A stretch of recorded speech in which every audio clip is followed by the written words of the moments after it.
আমি আসুন দাদা, আমি আর আপনার বিরুদ্ধে অভিযোগ আপনার নাতির সাথে আপনি নেত্রকোনার মদনে আলোচিত মাদ্রাসা ছাত্রী গর্ভবতী হয়ে পড়ার ঘটনায় চাঞ্চল্যকর কিছু তথ্য আমাদের হাতে এসেছে। আমাদের আগের ভিডিওতে আমরা দাবি করেছিলাম এই ঘটনায় হুজুর আমানুল্লাহ সাগরকে ফাঁসানো হতে পারে। আর হুজুরকে ফাঁসাতে যে ব্যক্তি কলকাঠি নেড়েছেন তিনি ডাক্তার সায়মা। বিশেষ করে তিনি যেভাবে কোনো ধরনের তদন্ত ছাড়াই হুজুরের বিরুদ্ধে কথা বলা শুরু করেন তাতে কিছুটা হলেও অনুমান করা যাচ্ছিল ভেতরে অন্য কোনো কাহিনী থাকতে পারে। এবার 2 দিনের মাথায় জানা গেল ওই ডাক্তার এখন লাপাত্তা, নিজের চেম্বার বন্ধ, কারো ফোনও ধরছেন না। এই ঘটনা নতুন করে প্রশ্ন তুলেছে, তবে কি অন্য কারো অপকর্মের দায় চাপানো হচ্ছে আমানুল্লাহ সাগরের ওপর? তারপরে সে আমাকে বলল, ম্যাডাম আমার পেটটা ভার ভার লাগে, কি জানি লড়ে। শুধু ডাক্তার সায়মা নিজে লাপাত্তা তা নয়, সেদিন সাক্ষাৎকারে সায়মা যেসব তথ্য দিয়েছিলেন সেখানেও দেখা গেছে নানা অসঙ্গতি। ডাক্তার সায়মা দাবি করেন মেয়েটির বয়স নাকি 11 বছর, কিন্তু বাংলা এডিশন দাবি করেছে তাদের হাতে মেয়েটির যে জন্ম সনদ এসেছে তাতে তার বয়স 15। এমনকি ওই ডাক্তার মেয়েটিকে এতিম বলে দাবি করেন, যদিও খোঁজ নিয়ে জানা গেছে মেয়েটির বাবা এখনও জীবিত। অনেকের দাবি ওই ডাক্তার মেয়েটির বয়স কম উল্লেখ করে এবং তাকে এতিম হিসেবে পরিচয় করিয়ে দিয়ে মানুষের সহানুভূতি আদায়ের চেষ্টা করেছেন। এখানেও প্রশ্ন উঠে যায়, তবে কি ভুক্তভোগী মাদ্রাসা ছাত্রের পরিবার ওই ডাক্তারের সাথে মিলে হুজুরকে ফাঁসানোর পরিকল্পনা করেছিল? এদিকে জানা যাচ্ছে ডাক্তার সায়মা FCPS প্রথম পর্বই পাশ করেননি এবং তিনি ময়মনসিংহ মেডিকেল থেকে কোনো PGT করেননি, অর্থাৎ এই ডাক্তারের সার্টিফিকেট নিয়েও প্রশ্ন রয়েছে। তাছাড়া মাদ্রাসা ছাত্রী গর্ভবতী হয়ে পড়ার পেছনে আরও অনেক কিছুই গোপন করা হয়েছে।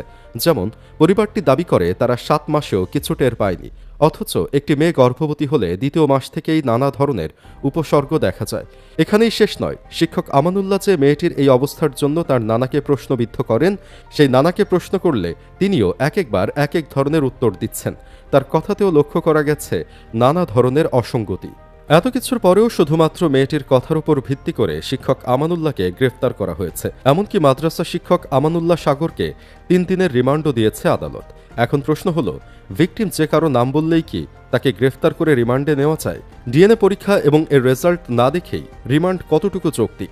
আমাদের এই ভিডিওর উদ্দেশ্য কারো পক্ষে সাফাই গাওয়া নয়, আমি ভুক্তভোগীর পক্ষেই বলছি। প্রকৃত অপরাধীর অবশ্যই বিচার হোক। অনেকেই বলতে পারেন যে হুজুর পলাতক ছিলেন কেন? ভিকটিম নিজেই জবানবন্দি দিয়েছে, তারপরও কেন প্রমাণ লাগবে? আমরা হুজুকে বাঙালি, হুজুকে মব সৃষ্টির মতো যে কোনো ঘটনা ঘটিয়ে দিতে পারি, তাই হয়তো ভয়ে লুকিয়েছিলেন। আর মেয়েটিও হয়তো কারো প্ররোচনায় হুজুরের নাম বলতে পারে। তবে কোনো ধরনের প্রমাণ ছাড়া শুধু কথার ভিত্তিতে হুজুরকে রিমান্ডে নেওয়ার বিষয়টি মেনে নেওয়ার মতো নয়। এখানে প্রশ্ন এসে যায়, তবে কি দেশের সব আইন প্রয়োগ হয় শুধু দুর্বলদের ওপর, সবলদের ওপর নয়? আমানুল্লাহ সাগরকে কোন আইনের ভিত্তিতে রিমান্ড মঞ্জুর করা হলো, যেখানে তিনি সুস্পষ্ট ভাষায় বলেছেন DNA রিপোর্ট যদি তার বিরুদ্ধে চায় তবে তা তিনি মাথা পেতে নেবেন? এরপরও কোন আইনের ভিত্তিতে তাকে 3 দিনের রিমান্ডে নেওয়া হলো? এটা নিশ্চিত যে তার উপর জুলুম করা হয়েছে। শুধু তার উপরই নয়, গোটা আলেম সমাজের ওপরও।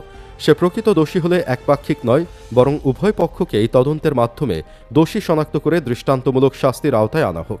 সেটা আমরা সকলেই চাই। জানি না এদেশের আইন কবে ইনসাফ ভিত্তিক হবে।